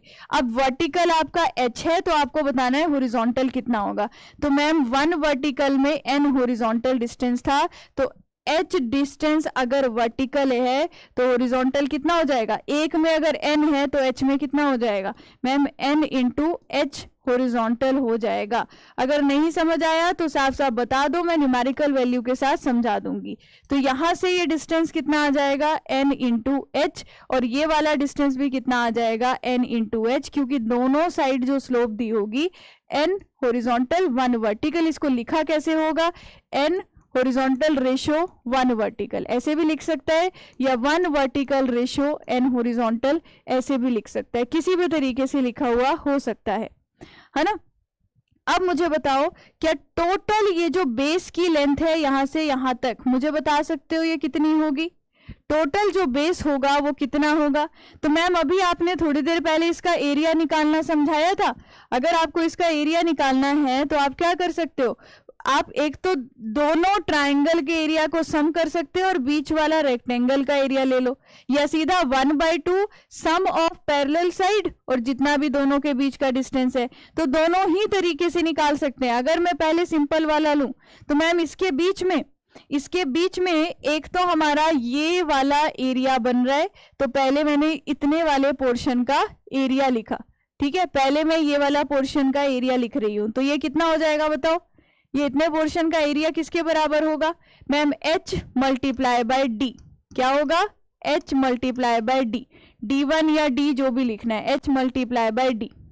अब मैम इस ट्राइंगल का एरिया कितना होगा, प्लस कर दिया 1/2 और हाइट कितनी है ट्राइंगल की, h है, और ट्राइंगल का बेस कितना है मैम, n इंटू एच है। ये आपने एक ट्राइंगल का एरिया लिख लिया, तो दो का एरिया कितना हो जाएगा, मल्टीप्लाई 2 कर लीजिए। तो यहां से अगर मैम आप एरिया का फॉर्मूला निकालोगे तो वो क्या आ जाएगा, h मल्टीप्लाई बाय d या d1 जो भी लिखना है, प्लस ये 2 से 2 कैंसिल हो जाएगा, और ये वाली वैल्यू कितनी आ जाएगी, n इंटू एच जो है वो कैपिटल लिख दिया मैंने यहाँ पर, तो इसको भी स्मॉल लो ना, अगर हाइट हमारी h है तो ये n इंटू एच आएगा, तो ये भी स्मॉल h आएगा। ठीक है, ये हमारा जो वैल्यू लिखनी है ना, ये आपके पास n इंटू एच आएगा। तो मैम ये 2 से 2 कैंसिल हो गया, तो n इंटू एच स्क्वायर के बराबर हो गया। क्या कुछ सही लिखा है स्टेटमेंट या कुछ गलती की है मैंने, एक बार चेक करना जरा। हाँ, ये h स्मॉल होगा, ये अभी देखा मैंने, क्या सही लिखी है स्टेटमेंट या कुछ गलती कर दी है फाइनल फॉर्मूला में, चेक कर लो एक बार। तो मेरे पास फॉर्मूला कितना बन गया, मेरे पास फॉर्मूला कितना बन गया कि मैम अगर आप इसमें h को बाहर कॉमन ले लेते हो तो ये बन जा रहा है d1 plus n into H, ये बन जा रहा है d1 plus n into H. अब सही है, चेक कर लिया आप लोगों ने, अब सही है, चेक कर लिया, बताओ। यहां से बड़े सारे सवाल आए हुए, आपको एक एम्बैंकमेंट दे दी जाएगी, उसका आपको टॉप विड्थ दी होगी, उसकी आपको हाइट दी होगी, और स्लोप दिया होगा। स्लोप की हेल्प से आपको क्या निकालना होगा, ये वाली वैल्यू। तो कैसे निकालोगे मैम, जितनी भी हाइट होगी मल्टीप्लाई बाय n कर देंगे, ये डिस्टेंस आ जाएगा, ये डिस्टेंस आ जाएगा। जब मुझे इसका एरिया निकालना है, मैंने पहले एक रेक्टेंगल का एरिया लिख लिया, h और d को मल्टीप्लाई करके, फिर 1/2, और ट्राइंगल का बेस कितना था ma'am, n into H, n into H, और ट्राइंगल की हाइट कितनी थी, h के बराबर।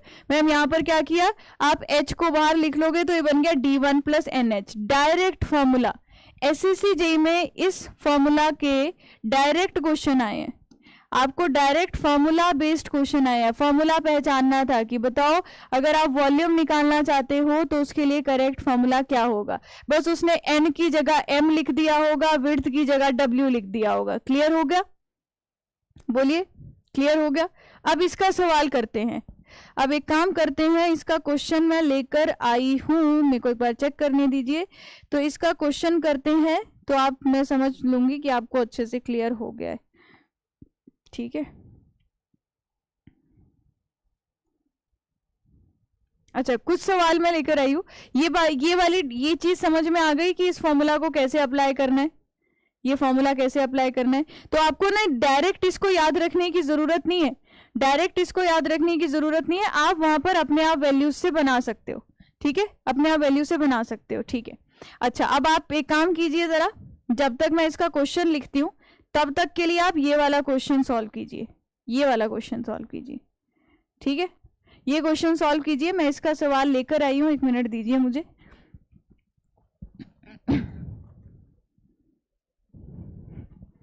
तब तक आप इस क्वेश्चन को देखिए, क्या आप इस क्वेश्चन को सॉल्व कर पा रहे हैं, मुझे आंसर बताना।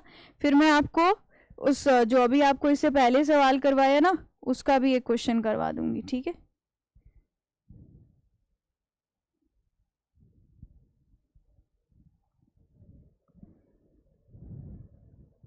the cross section area of 3 section of embankment at an interval of 40 meter, at an interval of 40 meter are 10 meter square, 15 square meter and 35 square meter.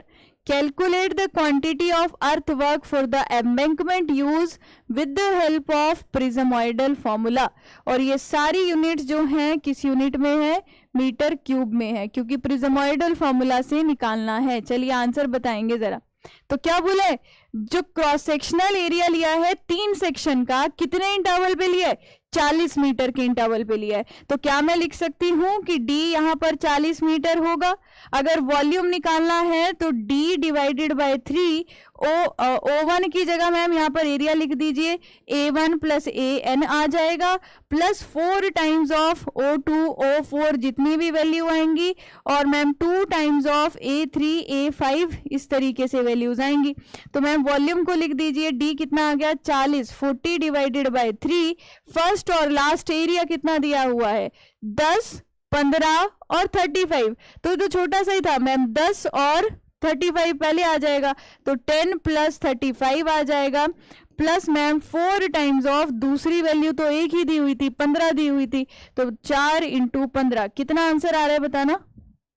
सबने बता दिया, आंसर इज 1400, तो V मेरे पास आ गया 1400 मीटर क्यूब। तो ऐसे सवाल आए हैं SSC में, मुझे लगता है कि आई होप आप लोग ऐसे क्वेश्चन जो हैं वो सॉल्व कर पाओगे, ठीक है। अच्छा, अब मैं पहले आपको वो क्वेश्चन बता देती हूँ जो उस तरीके से है, calculate the volume of earthwork, question लिख देती हूँ यहाँ पर। आपको क्या कैलकुलेट करना है? Calculate the volume of earthwork, calculate the volume of earthwork, calculate the volume of earthwork, जिसमें आपको in cubic metre of embankment of length 10 metre, in metre cube of an embankment of length 10 metre, embankment of length जिसकी length कितनी है? 10 metre, ठीक है। आगे क्या बोला गया है? The top width of embankment is 5 metre, the top width of embankment, top width of embankment आपको दे रखी है, वो कितनी दे रखी है? 5 मीटर दे रखी है, और डेप्थ की वैल्यू आप कंसीडर, साइड स्लोप कंसीडर कर लीजिए 1.5:1, साइड स्लोप इज 1.5:1। आपको पता होना चाहिए हॉरिजॉन्टल क्या है और वर्टिकल क्या है, और डेप्थ को आप मान लीजिए टोटल यहाँ पर 6 मीटर। चलिए अब इस क्वेश्चन को सॉल्व कर दीजिए, मैं मानूंगी कि अब आपको समझ में आ गया। CU मीटर लिखने पर वार्निंग आ जाता है, पता नहीं यार मुझे ऐसा। अच्छा आप देखिए, ओ इतना ठीक है, ठीक है, इसको सॉल्व कीजिए जरा। ये वो एम्बैंकमेंट टाइप वाला क्वेश्चन है जिसका मैंने आपको अभी डेरिवेशन बताया था कि कैसे करना है, ठीक है। मैं डायग्राम बना रही हूँ, और इस डायग्राम में सारी टर्म्स जो पता है हमें दे रखी है। क्या बोला है? Volume of earthwork for an embankment of length 10 metre, top width of embankment is 5 metre, side slope is 1.5, horizontal 1, vertical, total depth is 6 metre, total depth को मान लीजिए 6 मीटर। बस अब आपको निकालना है इसमें वॉल्यूम कितना होगा। नहीं, वॉल्यूम के लिए देवव्रता वो फॉर्मूला यूज नहीं करते, वॉल्यूम के लिए सिर्फ हम ट्रेपेजॉइडल और प्रिज्मोइडल ये 2 ही फॉर्मूला लगाते हैं। Mid section formula is only for area निकालने के लिए है, ठीक है, एरिया निकालने के लिए। तो अब देखो मैम इस केस में 5 ये है तो 5 ये होगा। आप मुझे बताओ ट्राइंगल का बेस कितना होगा? जिसको समझ में आ गया है आप मुझे बताओ यहाँ पर ट्राइंगल के बेस की वैल्यू कितनी होगी। मेन चीज यही है, ट्राइंगल के बेस की वैल्यू बता दो कितनी होगी, बोलो।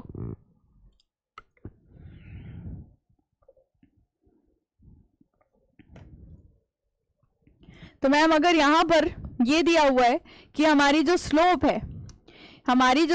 है वो क्या है? 1.5 हॉरिजॉन्टल जाने पर 1 वर्टिकल है।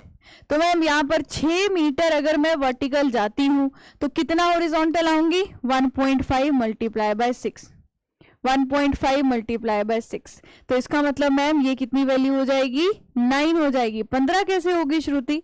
तो ये हमारी वैल्यू 9 हो जाएगी, ये वाली वैल्यू भी 9 हो जाएगी। अब आप इसका वॉल्यूम निकाल सकते हैं। अब टोटल वॉल्यूम निकालना है अगर, मैम आपने तो अभी पीछे जो फॉर्मूला बताया था उसमें तो सिर्फ एरिया निकालना बताया था, तो वॉल्यूम इस क्वेश्चन के थ्रू आपको समझ में आ जाएगा। तो अगर वॉल्यूम निकालना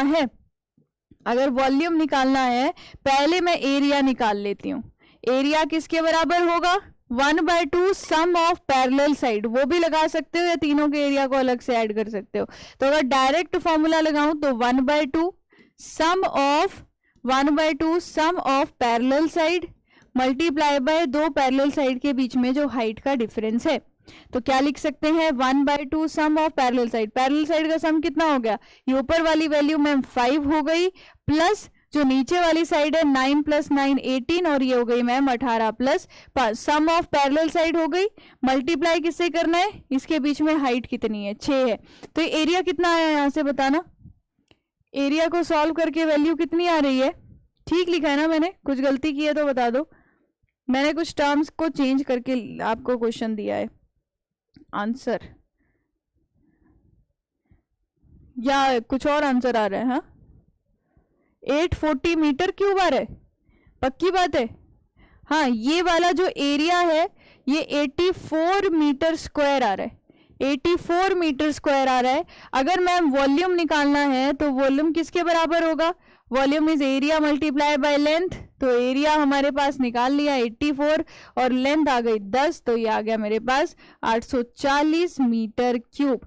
तो इस तरीके के क्वेश्चन देखे मैंने, तो आपको इस तरीके के क्वेश्चन में ये वाला फॉर्मूला कई बार डायरेक्ट फॉर्मूला के बेसिस पे पूछा हुआ है और कई बार आपको सारी वैल्यूज दी होती हैं और आपको न्यूमेरिकल वैल्यू निकालनी होती है। बताओ अगर ऐसा कोई क्वेश्चन आता है एग्जाम में तो सॉल्व हो जाएगा, ऐसा कोई क्वेश्चन आता है एग्जाम में तो वो सॉल्व हो जाएगा। किसी को कोई डाउट है इसमें, तो बस ये एरिया एंड वॉल्यूम वाले चैप्टर में इतना ही पढ़ना था।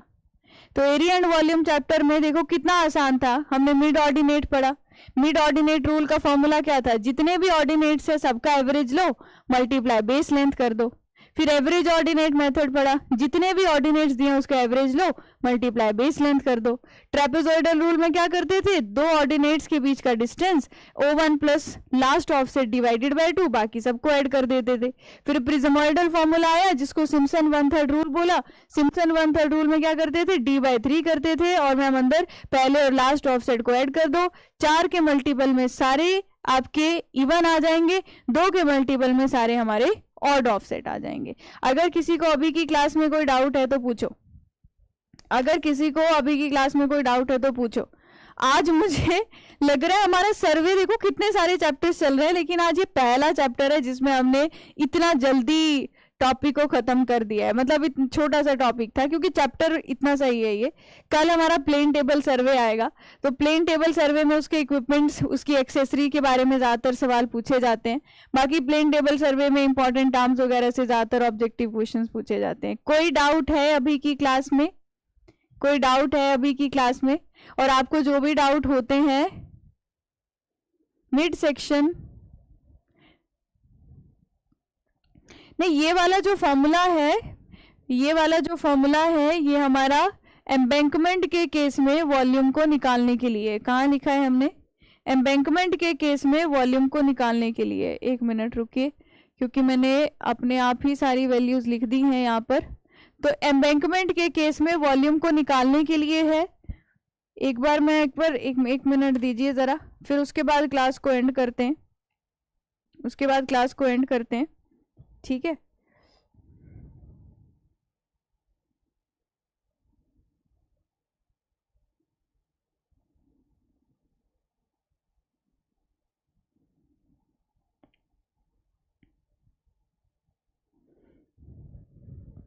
हाइपोटेन्यूजल allowance and slope correction. Hypotenusal allowance ना सिर्फ एक टर्म है हमारी जो कहाँ यूज की जाती है वो मैं आपको बताती हूँ। मिड सेक्शन फॉर्मूला को देखो आप इस तरीके से भी लिख सकते हो अगर वॉल्यूम की टर्म में बात करना है। जैसे हमने पीछे अभी देखा था ना वो वाला रिलेशन, ठीक बोल रहे हो आप। एक छोटा सा करेक्शन हम यहाँ पर कर सकते हैं। अगर ये इसी तरीके का डायग्राम है, मैं आपको डेफिनेशन यहीं से लिखवा देती हूँ क्योंकि एग्जैक्ट वैल्यू मुझे देखने को मिल रही है यहाँ पर कि mid section is mid section formula. अगर मुझसे मिड सेक्शन फॉर्मूला पूछा जाता है, वो दो मैंने वॉल्यूम के केस में ही ज्यादा जोश में उसको लिखवा दिया, तो मिड सेक्शन फॉर्मूला कैसे लिखेंगे आप इस केस में? अगर मुझे वॉल्यूम निकालना है तो वॉल्यूम किसके बराबर होगा, area of mid section, area of mid section. मैं आपको डायग्राम से समझा दूंगी। Volume is area of mid section by the distance between two original section multiply by distance between two original. Correct करवाने के लिए थैंक यू, आप बता दिया आपने ओरिजिनल सेक्शन, ठीक है। Mid section formula, mid section formula से अगर मुझे वॉल्यूम निकालना है तो एरिया ऑफ मिड सेक्शन का मतलब क्या हुआ, अगर मुझे इसको 3D में बनाना है ना, इसको हटा ही देते हैं अगर इस डायग्राम को, या इसको अगर हम 3D में दिखा देते हैं तो पीछे वाली डायरेक्शन में कुछ ऐसे बनेगा, तो ज्यादा नहीं देखेंगे, बस पीछे की डायरेक्शन में ऐसे बनेगा ना।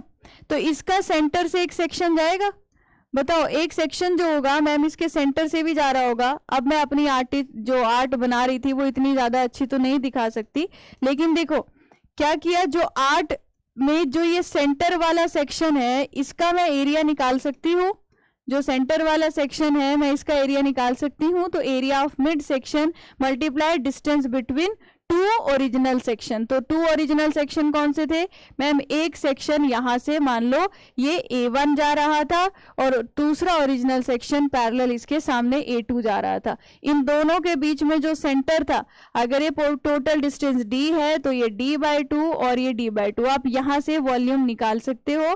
पिछले वाले में एक छोटा सा करेक्शन कर लेना, उसके बाद पूछना जो डाउट पूछ रहे हो। पिछले वाले में एक छोटा सा करेक्शन कर लेना, जो हमने यहाँ पर लिखा है इसमें आप लिखना कैलकुलेशन ऑफ अर्थवर्क, इसमें आप लिखना कैलकुलेशन ऑफ अर्थवर्क, थोड़ी सी करेक्शन कर लेना, यहाँ लिखना calculation of earthwork, calculation of earthwork. Earthwork मतलब वॉल्यूम। मिड सेक्शन फॉर्मूला थोड़ा सा अलग है इससे, मिड सेक्शन मैंने लिखवा वो दिया, पढ़ा दूसरा दिया, क्योंकि दूसरे में ज्यादा क्वेश्चन आते हैं तो मैंने जो जोश में उसे लिख दिया। तो आप ये A1 A सेंटर वाला एरिया और A2 लास्ट वाला एरिया, ठीक है। नहीं सिम्पसन 3/8 आपने मैथ्स में पढ़ा होगा, यहाँ नहीं यूज करते हैं, यहाँ नहीं यूज करते हैं, ठीक है। Why not use this formula in last numerical, क्योंकि अगर आप इस वाले लास्ट न्यूमेरिकल में देखोगे, आप इसमें बीच वाले पार्ट का एरिया कैसे निकालोगे। मतलब कि अगर मैं आपको बोलूं मिड सेक्शन फॉर्मूला से भी अगर आप न्यूमेरिकल करना चाहते हो तो आप लोग कर सकते हो, आप कर सकते हो, लेकिन वो प्रोसीजर जो हो जाएगा वो बहुत ज्यादा लेंथी हो जाएगा। अगर मैं आपको इस क्वेश्चन की तरफ लेकर जाऊं, जितना मुझे लगता है अगर मैं इस क्वेश्चन की तरफ लेकर जाऊं तो मुझे क्या करना पड़ेगा, ये 2 एरियाज होने चाहिए पहली बात तो, जो एक दूसरे के पैरेलल हो। इसमें पैरेलल नहीं है। पैरेलल मतलब ये है, देखो जो मैंने ऊपर डायग्राम बनाया था जिसमें आपने मेरी आर्ट की तारीफ की थी, ये वाली, तो ये वाला डायग्राम अगर मैं बनाऊं तो यहां मैं यूज कर सकती हूँ वो मिड सेक्शन फॉर्मूला। क्या फॉर्मूला होगा मैम, इस केस में यूज कर लो, ये पहला एरिया ये दूसरा एरिया, इसके सेंटर पे आप एक एरिया लीजिए, उसका एरिया आपने निकाल लिया है, फिर इन दोनों के बीच का डिस्टेंस निकालिए, तो आप यहां से वो वैल्यू इजीली निकाल सकते हैं। अभी वाला जो क्वेश्चन था उस एम्बैंकमेंट में क्या था, एम्बैंकमेंट में ऐसे 2 पैरेलल एरियाज थोड़ा ना दिख रहे थे। आप इस तरफ और इस तरफ वाले एरिया कैसे निकालोगे मैम, फिर इसमें भी लेंथ लेनी पड़ेगी, इसमें भी लेंथ लेनी पड़ेगी, समझ आ रही है बात। ये कहानी में वॉल्यूम निकालना और इसमें जिसकी लेंथ आगे की तरफ है इसमें वॉल्यूम निकालना, क्या दोनों अलग केसेस हैं। तो अगर इस तरीके से बोला होता कि 2 पैरेलल एरियाज आपको दिए हैं D डिस्टेंस दूर, तो आप वहां पर मिड सेक्शन फॉर्मूला यूज कर सकते हो, है ना। नहीं सिम्पसन का आपको सिर्फ 1/3 मेथड जो है वही पूछा जाता है। यहाँ पर जो सर्वे में आपको एरिया निकालना है वहां पर नहीं पूछते आपसे 3/8 रूल, वो आपको मैथ्स में ही पूछा जाएगा जो आप इंजीनियरिंग मैथमेटिक्स में पढ़ रहे हो, ठीक है। और जो आपने एक और चीज पूछी, जो आपकी आंखों में प्रॉब्लम होती है वैसे तो आपको घर के इलाज पता ही होंगे, तो घर के इलाज में वो गुलाब जल आता है ना जो बहुत ज्यादा ठंडा ठंडा होता है। तो जैसे अभी आप मुझे पता है क्लास करने के बाद अपने फोन चलाते हो, अपने इंस्टा की रील्स देखते होंगे या टेलीग्राम पे इधर उधर बातें करते होंगे, तो आपको वो ना करके क्या करना है, आप छोटी सी कॉटन लेना और कॉटन में आप उसका स्प्रे करना और अपनी आंखों पर रख देना। तो रोज आप 2 टाइम रखोगे तो बहुत रिलैक्स मिलेगा। तो एटलीस्ट 1 या 2 बार कर सकते हो। और आंखों पे रिलैक्स करने के लिए ना एक एक्सरसाइज आती है कि यहां से इस तरीके से इसको घुमाना होता है, इस वाले पार्ट तक ऐसे।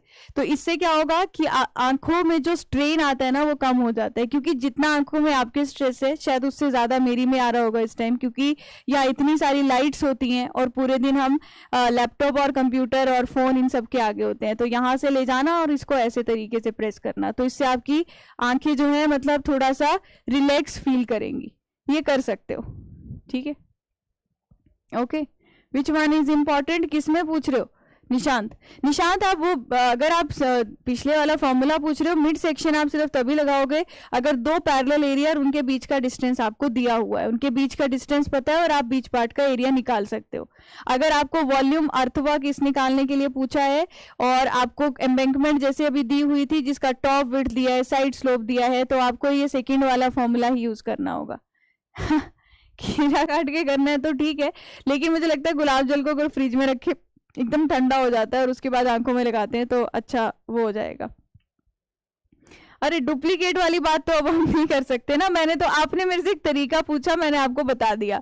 अब जिसको इस तरीके को इसको अप्लाई करना है अपने डेली रूटीन में तो कर सकते हैं, नहीं करना है तो वो भी आपकी मर्जी है, ठीक है। हाइपोटेन्यूजल अलाउंस क्या होता है? अगर हम किसी स्लोप के अलोंग जा रहे हैं, अगर हम किसी स्लोप के अलोंग जा रहे हैं तो मैम हम स्लोप के अलोंग जो डिस्टेंस मेजर करते हैं वो हॉरिजॉन्टल डिस्टेंस से अलग आता है। अब डिफरेंस सिर्फ ये होता है मैम, जब हम हाइपोटेन्यूजल अलाउंस की बात करें, सुनना, तो इस केस में मैम हमें हॉरिजॉन्टल डिस्टेंस डी जो है वो पता है, हॉरिजॉन्टल डिस्टेंस डी जो पता है, तभी तो मैं इस डी डिस्टेंस के लिए क्या निकालती हूँ कि आगे एक्स्ट्रा कितने डिस्टेंस के बाद मैं क्या लगाऊंगी, एक एरो लगाऊंगी, कितने डिस्टेंस के बाद एक एरो लगाऊंगी ताकि वो डिस्टेंस मेरा हॉरिजॉन्टल के बराबर आ जाए। जब मैं स्लोप करेक्शन करती हूँ तो उस केस में मुझे जो स्लोप के अलोंग जो डिस्टेंस है ये पता होता है और करेक्ट करके मुझे ये वाला डिस्टेंस निकालना होता है, जो मैं माइनस करती हूँ minus H square by 2l करके। तो मैम ये वाली चीज मुझे पता है, ये मुझे निकालनी होती है। यहाँ पर इस डिस्टेंस को हम जानते हैं कि d कितना है और इस केस में ये डिस्टेंस हमें निकालना होता है कितने डिस्टेंस के बाद आप एक्स्ट्रा एरो को आगे प्लेस करोगे।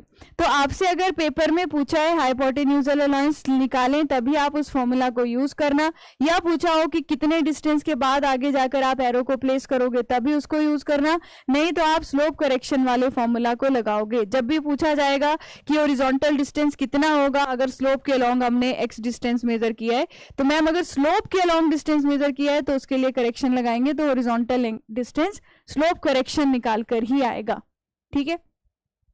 सैयद उसका डीपीपी का मैं एक बार बात करूंगी, नहीं तो मैं उसके कुछ क्वेश्चंस है मेरे पास टेक्योमेट्री के, वो मैं आपके साथ किसी एक क्लास के नोट्स के साथ शेयर कर दूंगी, आप उन क्वेश्चंस को भी प्रैक्टिस कर सकते हो, तो बात एक ही आ जाएगी, ठीक है। चलिए तो फिर आज की क्लास को एंड करते हैं, है ना। आज थोड़ी सी बातें बस ज्यादा हो गई और आज की क्लास को यहीं पर एंड करते हैं और कल की क्लास में मिलेंगे, पूरा टाइम से आना। कल हम पूरा प्लेन टेबल सर्वे अच्छे से कवर कर लेंगे और उसके बाद बचेगा फोटोग्रामेट्री वाला चैप्टर और कुछ मिसलेनियस टॉपिक में theory of error, major instrument, minor instrument, spherical triangle, ये टॉपिक्स जो है ये हम मिसलेनियस में पढ़ने वाले हैं। तो कल हमारा टॉपिक इंपॉर्टेंट कवर होगा जो हमारा प्लेन टेबल सर्वे है, तो कल की क्लास में मिलते हैं, ठीक है। चलिए तो आज की क्लास को मैं एंड करती हूँ और सब लोग अपना ध्यान रखना और अपनी आंखों का भी खास ध्यान रखिएगा, ठीक है। Thank you everyone, bye bye, take care.